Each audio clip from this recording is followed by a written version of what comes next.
Між два. Стало дуже. Що? Гуля.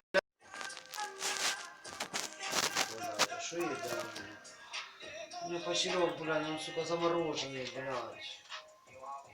Что уже так? Не знаю.